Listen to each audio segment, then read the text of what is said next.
Hi, my name is Tammy Medlin. I'm the local history librarian here at the Wilson County Public Library, and I'd like to welcome you to the Resthaven Cemetery tour.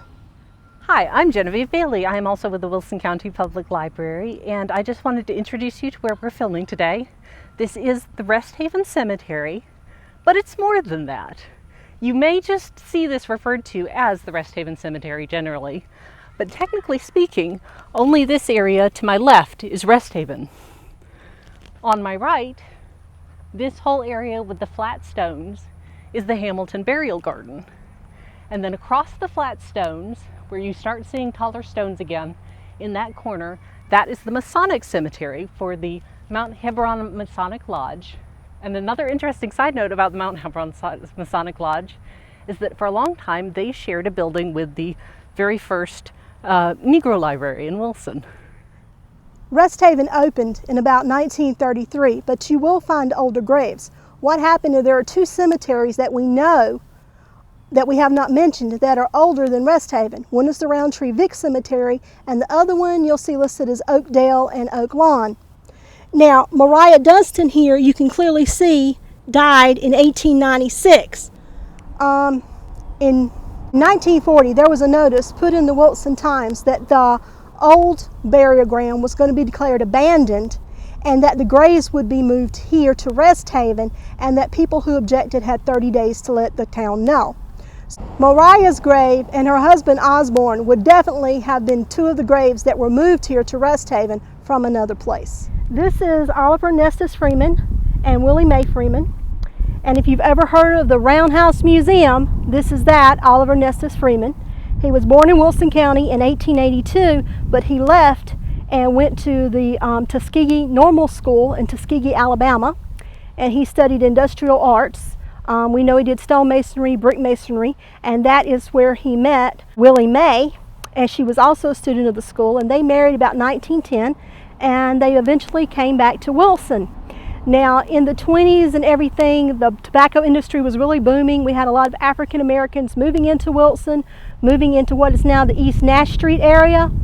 And Mr. Freeman helped build a lot of the houses that were in that area. Now, you can usually spot his work, and it's going to be not a whole house usually, but a chimney, a porch, pillars holding it up. And what you'll see is the stone's going to be rough. It's not going to be smooth. It's going to be kind of irregular shaped, and it's not going to be in a straight line. And that's why we talk about the Roundhouse Museum. Roundhouse was actually a three-room house built in a round shape, kind of like a short silo, back in 1946 for some of the veterans returning from World War II, a severe housing shortage. And when they moved it, they found in the house, in the walls of the house, he had used recycled concrete, tree saplings, and even bottles in the walls of that house that were covered up. And everybody's going, well, why would you want to use all that different materials? Well, you have to remember, this was just after World War II. Everything had been rationed, so there was actually a shortage of paint, wood, metal, a lot of the traditional materials you would use to build a house or any other building. Now, Willie Mae, one thing she did, she was the first chairman of the board for the Wilson County Negro Library. Freeman was a little bit, he came up with ways to make money, and one of the things he did is at his house, he had a few animals people like to come see. Chickens, rabbits, flying squirrels, a skunk, and apparently he had about 6 bears that were trained. I understand one could climb a tree, one could climb a bicycle. And he would put them out in front of the house, probably on a leash or whatever, on a Sunday afternoon, and people would come by to look and feed the bears. Well, right across the street was Brown's Service Station and Grocery, where they could buy peanuts to feed the bears. Here's what some people probably didn't know. The Freemans owned the gas station. So one of the aspects of visiting the African American cemeteries and the smaller country cemeteries in this area that I really love is the intimacy of the funerary art that you see. You'll remember when we visited Maplewood last year that a lot of the monuments were very grand and involved a lot of classical sculpture, monuments in the European style, whereas in the more country and African American tombstones you see a lot of vernacular art. It's more homegrown, it's more intimate, it's more personal. And nobody personifies the vernacular artistry of tombstones like Clarence Best. Clarence Best was an African-American member of the Wilson community who got his start as a carver at the Wilson Marble Mantle and Tile Company. But by the 1920s, he was carving tombstones for the African-American population here and in the surrounding counties. He carved tombstones for more than 50 years, and you can find examples of his work throughout cemeteries in this area. Right now I'm in the Masonic Cemetery, and here are some great examples of his work. There are some distinctive features. He tended to do nines with a long serif.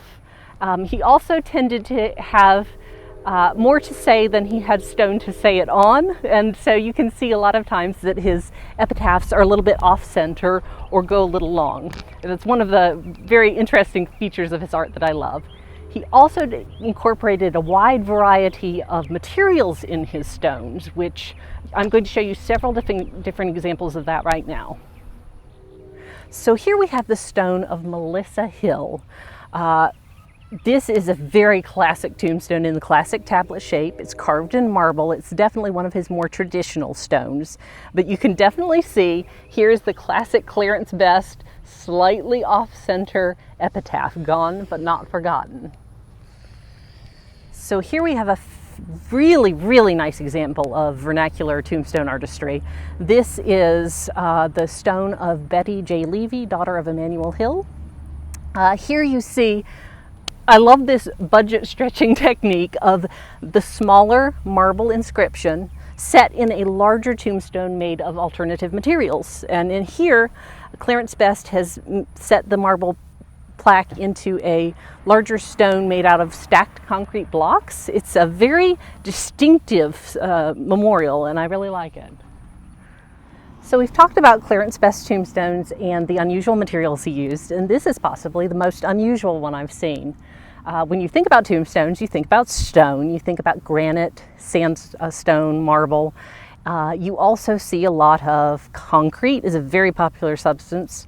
You see bronze, you might even see brick, but this one has a very unique material used, glass. This is the tombstone of the Hearts, and Clarence Best made it out of cast concrete. Very interesting asymmetrical shaping here. But the inset plaques are made out of cast black glass. It's very unique, very beautiful. I've never seen another one like it. And if you're a tombstone carver, who else is going to carve your stone but you? Here we have Clarence Best's most personal monument, his own.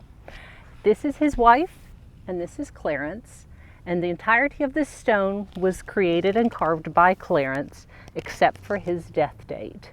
You can see the classic Clarence Best motifs, the nines with the elongated tail, and the way that the epitaph just squeaks into the allotted space.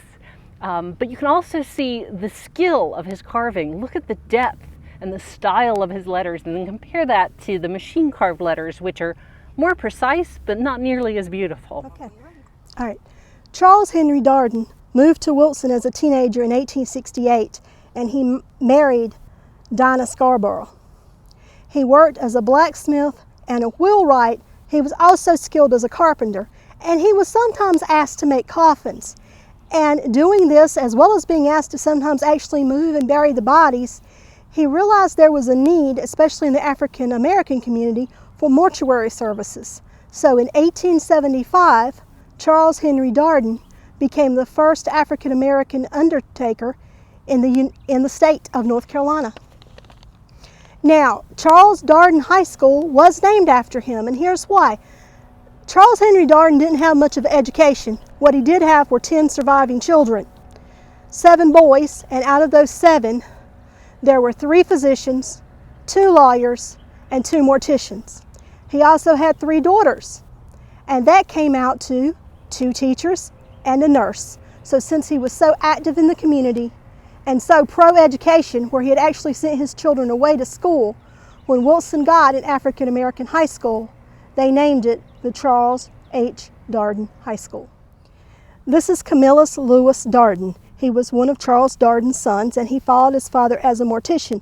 But before that, Camillus had quite a few different jobs, and one of the things he did, which I think is unique, in about 1914, 1915, he acquired the right to sell, and he was the only one in Wilson area who had it, the right to sell RCA Ventrolas. If you don't understand what that means, he was the only person in Wilson who had the right to sell record players and records. A lot of people thought this was a fad. He didn't. He also acquired the right to sell Harley-Davidson motorcycles. So for a while, if you wanted a record player or records or a motorcycle and you lived near Wilson, you bought it from Camillus Darden. And we're ending our cemetery tour of Resthaven and the associated cemeteries in a very special corner. This is the American Legion lot, where a fair number of Wilson's African-American military dead are buried. We have stones here dating from World War I, World War II, Vietnam, Korea, even some of the Burmese campaigns.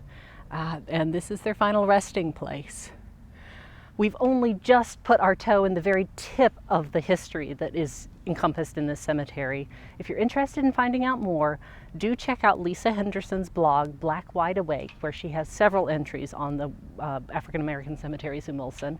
And also I recommend this book compiled by Joan Howell, which is available in the library, which is one of her many volumes on cemeteries. And this one highlights the two city-owned African American cemeteries, Resthaven and Roundtree Vic. Thank you for attending today. Look forward to seeing you at the next program.